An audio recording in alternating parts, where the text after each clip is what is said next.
जय श्री कृष्ण। भगवान कृष्ण की कृपा सदा सर्वदा आप पर बनी रहे। आज के इस वीडियो में हम जानेंगे मोहिनी एकादशी 2025 कब है, इसके शुभ मुहूर्त क्या हैं, एकादशी तिथि कब से कब तक है, इसकी पूजा विधि क्या है। साथ ही अंत में हम पाठ करेंगे मोहिनी एकादशी व्रत कथा का। तो चलिए शुरू करते हैं। वैशाख माह के शुक्ल पक्ष की एकादशी को मोहिनी एकादशी के नाम से जाना जाता है। पंचांग के अनुसार एकादशी तिथि की शुरुआत होगी 7 मई को सुबह 10:19 से और इसका समापन होगा 8 मई को दोपहर 12:29 पर।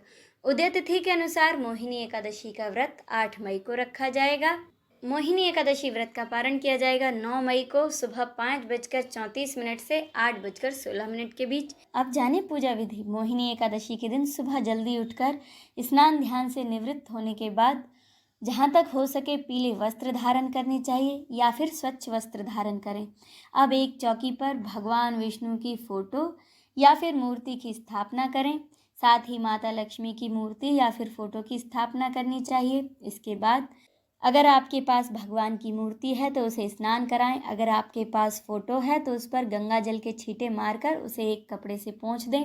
अब भगवान विष्णु को पीले वस्त्र अर्पित करें। इसके बाद भगवान को पीले चंदन का तिलक लगाएं, उनके सामने धूप और दीप जलाएं। इसके बाद एकादशी व्रत का संकल्प करते हुए तुलसी का पत्ता, नारियल, फल और मिठाई भगवान को अर्पित करें। ध्यान रखें कि एकादशी के दिन तुलसी पत्र नहीं तोड़ा जाता है, इसलिए आप दशमी तिथि के दिन ही तुलसी पत्र तोड़ कर रख लें। अब भगवान को पंचामृत चढ़ाएं और अंत में आरती करें। इसके बाद ओम नमो भगवते वासुदेवाय का कम से कम 108 बार जाप अवश्य करें। अगर हो सके तो विष्णु सहस्त्र नाम का पाठ करें, विष्णु चालीसा का पाठ करें और एकादशी व्रत कथा या तो पढ़ें या फिर सुनें और अपने सामर्थ्य अनुसार इस दिन गरीबों को दान करें। अगर हो सके तो ज़रूरतमंदों को भोजन कराएं। कहा जाता है कि मोहिनी एकादशी के दिन भगवान विष्णु की विधिवत पूजा के साथ साथ दान करने से जातक को समस्त संसारिक पापों से छुटकारा मिलता है और उसे मोक्ष की प्राप्ति होती है। इस दिन व्रत करने से 1000 यज्ञ करने का फल सहज ही प्राप्त हो जाता है। अब सुने इसकी व्रत कथा।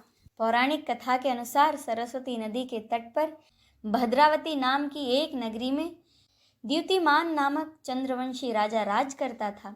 वहाँ धन धान्य से संपन्न व पुण्यमान धनपाल नामक एक वैश्य भी रहता था। वह अत्यंत धर्मपरायण और परम विष्णु भक्त था। उसने नगर में अनेक भोजनालय, प्याऊ, कुएं, सरोवर, धर्मशाला आदि बनवाए थे। सड़कों पर आम, जामुन, नीम आदि के अनेक वृक्ष भी उसने लगवाए थे। उसके 5 बेटे थे जिनका नाम सुमना, सद्बुद्धि, मेधावी, सुकृति और धृष्ट बुद्धि था। इनमें से उसका सबसे छोटा पुत्र धृष्ट बुद्धि महापापी था। वह पितृ आदि को नहीं मानता था। हमेशा दुराचारी मनुष्यों की संगति में रहकर जुआ आदि बुरे काम किया करता था तथा मांस मदिरा का पान किया करता था। इसी प्रकार वह अनेक कुकर्मों में सदा लिप्त रहता था और पिता के धन को नष्ट करता था। इन्हीं कारणों से दुखी होकर पिता ने उसे घर से निकाल दिया। घर से बाहर निकलने के बाद वह अपने गहने कपड़े बेचकर किसी प्रकार अपना निर्वाह करने लगा। जब सब कुछ नष्ट हो गया तो उसके साथियों ने उसका साथ छोड़ दिया। अब वह भूख प्यास से अति दुखी रहने लगा। अब उसे कोई सहारा न दिखा तो वह चोरी करने लगा। तो एक बार वह पकड़ा गया तो वैश्य का पुत्र जानकर उसे सिर्फ चेतावनी देकर राजा के सैनिकों ने छोड़ दिया, मगर दूसरी बार वह फिर पकड़ा गया। अब की बार राजा की आज्ञा से उसे कारागार में डाल दिया गया। कारागार में उसे अत्यंत दुख दिए गए। कुछ दिनों के बाद राजा ने उसे अपने नगर से निकल जाने के लिए कहा। अब वह नगर से निकलकर वन में चला गया। वन में वह पशु पक्षियों को मारकर खाने लगा। कुछ समय बाद वह बहेलिया बन गया और धनुष बाण लेकर पशु पक्षियों को मार मार कर खाने लगा। एक दिन भूख प्यास से व्यथित होकर वह खाने की तलाश में घूमता हुआ कौंडिन्य ऋषि के आश्रम में जा पहुंचा। उस समय वैशाख मास था और महर्षि गंगा स्नान करके आ रहे थे। उन महर्षि के भीगे वस्त्रों से कुछ छींटे उसके ऊपर भी गिर गए, जिससे कि उसे सुबुद्धि प्राप्त हुई। अब वह कौंडिन्य मुनि से हाथ जोड़कर कहने लगा कि हे मुने, मैंने जीवन में बहुत पाप किए हैं। आप इन पापों से छूटने का कोई साधारण सा बिना धन का उपाय मुझे बताइए। उसके दीन वचनों को सुनकर मुनि प्रसन्न होकर बोलने लगे कि तुम वैशाख शुक्ल पक्ष की मोहिनी एकादशी का व्रत करो, इससे तुम्हारे समस्त पाप नष्ट हो जाएंगे।